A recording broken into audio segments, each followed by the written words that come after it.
بسم اللہ الرحمن الرحیم۔ السلام علیکم ورحمۃ اللہ وبرکاتہ۔ قصص الانبیاء، ابن کثیر۔ حضرت لوط علیہ السلام۔ حضرت لوط علیہ السلام کے والد کا نام ہاران تھا، جو تعارق آزر کے بیٹے اور حضرت ابراہیم علیہ السلام کے سگے بھائی تھے، یعنی حضرت لوط علیہ السلام حضرت ابراہیم علیہ السلام کے بھتیجے تھے۔ آپ علیہ السلام حضرت ابراہیم علیہ السلام پر سب سے پہلے ایمان لانے والوں میں شامل ہیں۔ نیز آپ علیہ السلام حضرت ابراہیم علیہ السلام ہی کے زمانے میں اہل سدوم کی رہنمائی کے لیے نبوت کے منصب پر فائز ہوئے۔ والد ہاران کے انتقال کے بعد حضرت لوط علیہ السلام اپنے چچا حضرت ابراہیم علیہ السلام کے ساتھ ہی بابل میں مقیم رہے، اور پھر ایک عرصے بعد سدوم نامی شہر میں آباد ہو گئے۔ دنیا کی خوبصورت ترین بستیاں۔ سدوم کے آس پاس 5 نہایت خوبصورت شہر آباد تھے، جن میں سے ہر ایک کی آبادی 1,00,000 نفوس سے زیادہ ہی تھی۔ یہ علاقے نہایت سرسبز و شاداب اور قدرت کی فیاضی کا حسین شاہکار تھے۔ باغات کی کثرت تھی تو لہلہاتے کھیت یہاں کے باسیوں کی ضروریات سے کہیں زیادہ تھے، اور یہی وجہ تھی کہ کرب و جوار کی بستیوں کے باسی بھی اپنی معاشی و غذائی ضروریات کے لیے ان بستیوں کا رخ کیا کرتے، مگر یہ بات ان بستیوں کے لوگوں کو بالکل بھی پسند نہ تھی۔ ان کے خیال میں ان کی بستیوں میں پیدا ہونے والے پھلوں، اناج اور سبزیوں پر صرف انہی کا حق ہے۔ ان کی شدید خواہش تھی کہ دوسری بستیوں کے لوگ ان کے علاقوں میں نہ آئیں، لیکن یہ انہیں منع کرنے سے بھی ڈرتے تھے۔ فعل بد کی ابتدا۔ جب کوئی قوم اللہ کی دی ہوئی نعمتوں کا شکر ادا کرنے کی بجائے غرور و تکبر اور عادات بد میں مبتلا ہو جائے تو ایسے لوگوں کے دل و دماغ پر شیطان قابض ہو جاتا ہے، اور پھر یہ ابلیس کے نقش قدم پر چلنے لگتے ہیں۔ ایک دن بستی کے لوگ باہر سے آنے والوں کو روکنے کے طریقہ کار پر غور و خوض کر رہے تھے کہ ابلیس ایک بزرگ کی شکل میں ان کی محفل میں آیا اور کہا، اگر تم ان سے پیچھا چھڑوانا چاہتے ہو تو میرے کہنے پر عمل کرو۔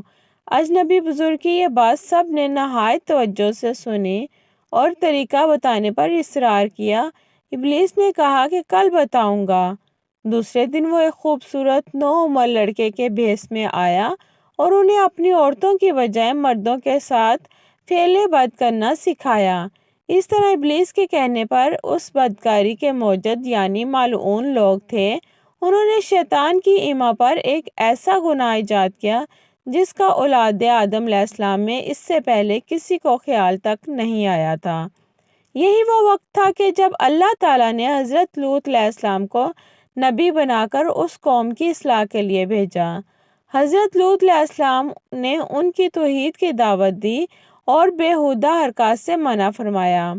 قرآن پاک میں اللہ تعالیٰ فرماتا ہے، اور لوط کو یاد کرو جب انہوں نے اپنی قوم سے کہا کہ تم بے حیائی کے کام کیوں کرتے ہو؟ کیا تم عورتوں کو چھوڑ کر لذت حاصل کرنے کے لیے مردوں کی طرف مائل ہوتے ہو؟ حقیقت یہ ہے کہ تم احمق لوگ ہو۔ سورہ نمل آیت نمبر 54 اور 55۔ حضرت لوط علیہ السلام اپنی قوم کی عادت بد کی وجہ سے بڑے فکر مند رہتے اور دن رات انہیں نصیحت و تبلیغ کرتے رہتے، لیکن قوم پر اس کا کوئی اثر نہ ہوا، بلکہ وہ مزید ڈھٹائی اور ہٹ درمی کے ساتھ فخریہ انداز میں یہ کام کرنے لگی۔ اس کے ساتھ ہی وہ حضرت لوط علیہ السلام کے ساتھ بھی سخت رویہ رکھنے اور ان کی باتوں کا مذاق اڑاتے۔ ارشاد باری تعالیٰ ہے، اور قوم لوط نے بھی پیغمبروں کو جھٹلایا جب ان سے ان کے بھائی لوط علیہ السلام نے کہا کہ تم کیوں نہیں ڈرتے؟ میں تو تمہارا امانت دار پیغمبر ہوں، تو اللہ سے ڈرو اور میرا کہنا مانو، اور میں تم سے اس کام کا بدلہ نہیں مانگتا، میرا بدلہ اللہ رب العالمین کے ذمے ہے۔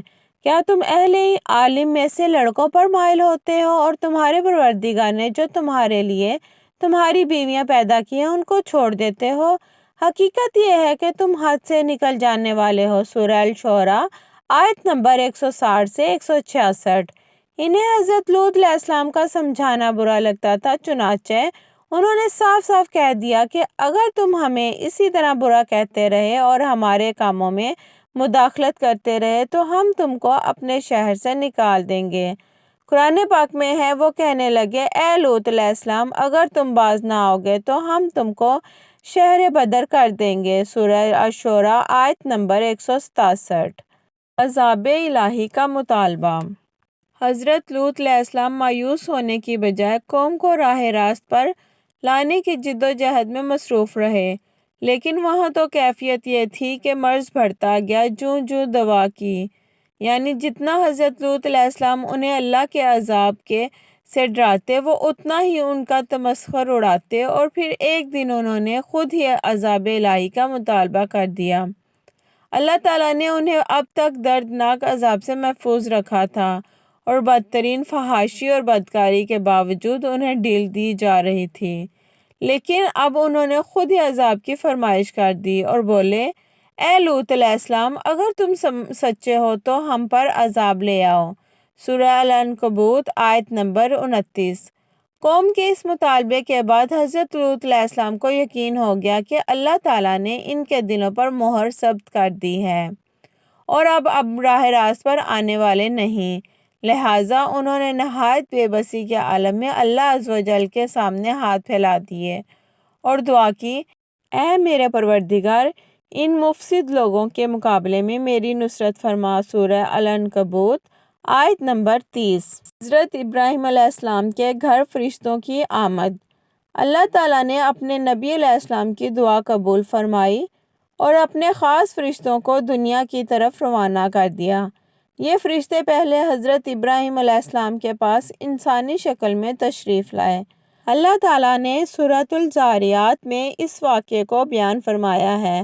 ان آیات کی تفسیر کچھ یوں ہے کہ جب وہ فرشتے ان کے پاس آئے تو سلام کیا، انہوں نے بھی جواب میں سلام کہا۔ حضرت ابراہیم علیہ السلام نے دیکھا کہ یہ تو انجان لوگ ہیں، تو انہوں نے مہمان نوازی کے تقاضوں کے پیش نظر انہیں عزت و احترام سے بٹھایا، پھر ان کے لیے گھر سے ایک بھنا ہوا موٹا بچڑا لائے اور کھانے کے لیے ان کے آگے رکھ دیا، لیکن انہوں نے کھانے کو ہاتھ نہیں لگایا، جس پر حضرت ابراہیم علیہ السلام نے ان سے استفسار کیا کہ وہ کھانا کیوں نہیں کھاتے۔ اس موقع پر حضرت ابراہیم علیہ السلام کے دل میں کچھ خوف بھی پیدا ہوا۔ فرشتوں نے جب حضرت ابراہیم علیہ السلام کے چہرے پر خوف کے آثار دیکھے تو کہا، آپ علیہ السلام ہم سے خوف نہ کھائیے، ہم آپ علیہ السلام کو ایک دانشمند بیٹے کی بشارت دینے آئے ہیں۔ حضرت ابراہیم علیہ السلام نے ان سے کہا، اے اللہ کے بھیجے ہوئے فرشتوں، اس کے علاوہ تمہارا اور کیا مقصد ہے؟ انہوں نے کہا، ہم گناہ گار قوم کی طرف بھیجے گئے ہیں تاکہ ان پر مٹی کے کنکر برسائیں جو تمہارے رب کی طرف سے ان حد سے گزر جانے والوں کے لیے نشان زدہ ہیں۔ حضرت ابراہیم علیہ السلام اس لیے فکر مند ہو گئے تھے کہ فرشتے جس بستی کی جانب جا رہے تھے وہاں حضرت لوط علیہ السلام بھی رہتے تھے۔ قرآن پاک میں ارشاد باری تعالیٰ ہے، حضرت ابراہیم علیہ السلام نے کہا کہ اس میں تو لوط علیہ السلام بھی ہیں۔ وہ کہنے لگے، جو لوگ یہاں رہتے ہیں ہمیں سب معلوم ہے، ہم ان کو اور ان کے گھر والوں کو بچا لیں گے، بجائے ان کی بیوی کے کہ وہ پیچھے رہنے والوں میں ہوگی۔ سورہ عنکبوت آیت نمبر 31 سے 32۔ حضرت ابراہیم علیہ السلام کا ڈر اور خوف ختم ہو چکا تھا، لیکن انہیں علم تھا کہ اللہ کا عذاب قوموں کو نیست و نابود کر دیتا ہے، اور حضرت ابراہیم علیہ السلام نہایت رحم دل اور رقیق القلب تھے۔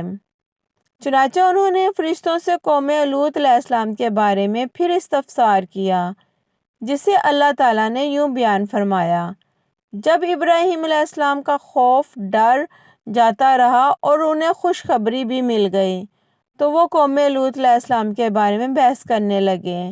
بے شک ابراہیم علیہ السلام بردبار، نرم دل اور اللہ کی طرف رجوع کرنے والا تھا۔ اس پر فرشتوں نے فرمایا، اے ابراہیم علیہ السلام، اس خیال کو چھوڑ دیجئے، آپ علیہ السلام کے رب کا حکم ان تک پہنچا ہے اور ان لوگوں پر کبھی نہ ٹلنے والا عذاب آنے والا ہے۔ سورہ ہود آیت نمبر 74 سے 76۔ فرشتے حضرت لوط علیہ السلام کی بستی میں۔ حضرت سعدی رحمۃ اللہ علیہ فرماتے ہیں، فرشتے حضرت ابراہیم علیہ السلام سے ملاقات کے بعد حضرت لوط علیہ السلام کی بستی پہنچے اور دوپہر کے وقت وہاں داخل ہوئے۔ جب وہ صدوم شہر میں پہنچے تو ان کی حضرت لوط علیہ السلام کی صاحبزادی سے ملاقات ہو گئی، جو وہاں پانی بھرنے پہنچی تھی۔ فرشتوں نے لڑکی سے پوچھا، ہم یہاں کہیں ٹھہر سکتے ہیں؟ لڑکی نے جواب دیا، آپ یہیں رکے رہیں، میں واپس آ کر بتاتی ہوں۔ در حقیقت لڑکی کو ڈر ہوا کہ اگر یہ قوم کے ہاتھ لگ گئے تو ان سے بدسلوکی ہو سکتی ہے۔ وہ اپنے والد حضرت لوط علیہ السلام کے پاس تشریف لائیں اور صورتحال سے آگاہ کیا کہ اے ابا جان، شہر کے باہر چند اجنبی نوعمر لڑکے ہیں، کہیں ایسا نہ ہو کہ قوم ان کو پکڑ لے۔ قوم نے حضرت لوط علیہ السلام کو مہمانوں کو اپنے ہاں ٹھہرانے سے منع کیا، لیکن اس کے باوجود وہ چھپ چھپ کر انہیں اپنے گھر لے آئے۔ قصص الانبیاء ابن کثیر۔ میری ویڈیو اچھی لگی ہو تو میری ویڈیو کو لائک کریں، چینل کو سبسکرائب کریں اور بیل آئیکن کو دبانا مت بھولیں تاکہ ہر آنے والی انفارمیٹیو ویڈیو آپ تک پہنچ سکے۔ جزاک اللہ خیرہ۔ ملتے ہیں نیکسٹ ویڈیو میں، تب تک کے لیے اللہ حافظ۔